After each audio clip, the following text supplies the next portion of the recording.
Everyone thinks they know Donald Trump. Trump, the real estate mogul. Trump, the reality TV personality. Trump, the politician. But do you know how it all started? How Trump actually became Trump?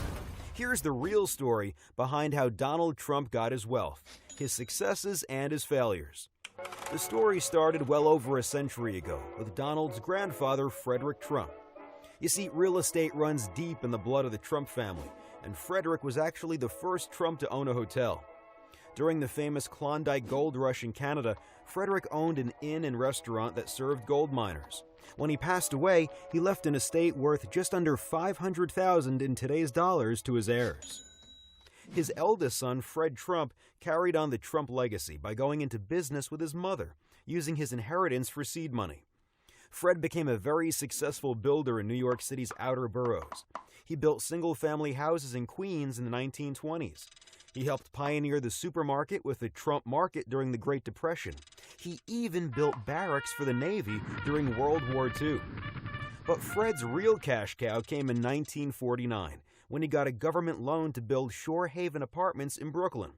The Federal Housing Administration paid him $10.3 million, but he was able to build the apartments for significantly less.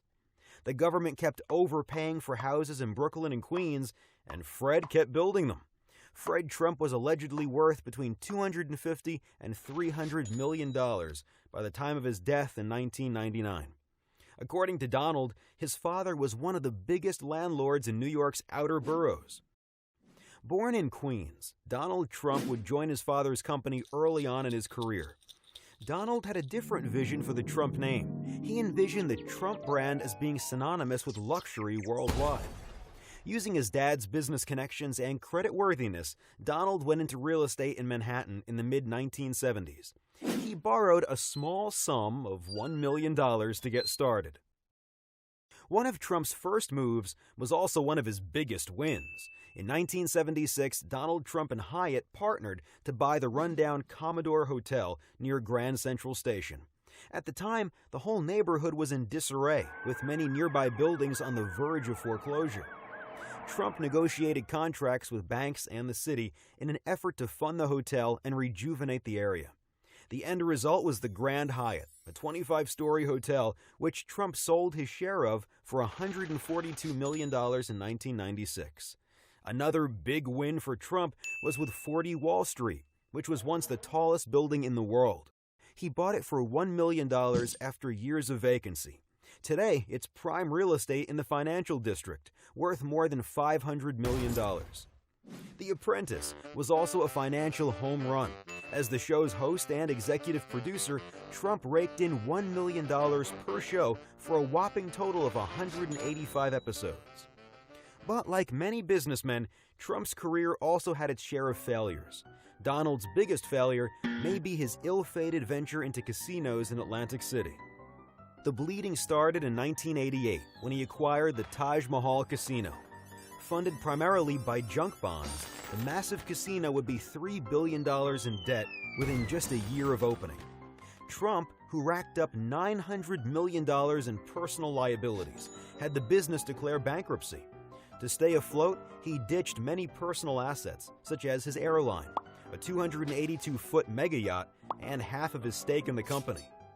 Things were dire, and Trump's dad chipped in with a $3.5 million loan in the form of casino chips to help make a debt payment. Trump's casino holding company would enter bankruptcy 2 additional times, once in 2004 after accruing $1.8 billion in debt, and again in 2009 after missing a bond payment during the financial crisis. Each time, Trump's stake in the company fell. While 3 of Trump's 4 bankruptcies involved Atlantic City casinos, he has also struggled in other ventures outside of real estate. Trump Airlines, Trump Vodka, Trump the Game, Trump Magazine, Trump Steaks, and Trump University were all destined for failure. Trump Mortgages was launched in 2006, right before the real estate crash, and it also imploded. According to Trump's campaign, he is worth in excess of $10 billion. However, he has been accused of artificially inflating his net worth. Forbes and Bloomberg News both have drastically different estimates of his wealth. Using the middle-of-the-road figure from Forbes, here is how Trump's wealth breaks down. About 7% of Trump's net worth is in cash and liquid assets, such as investments. 8% is in golf courses, and 4% is in his toys, such as his helicopters, penthouse, or Boeing 757.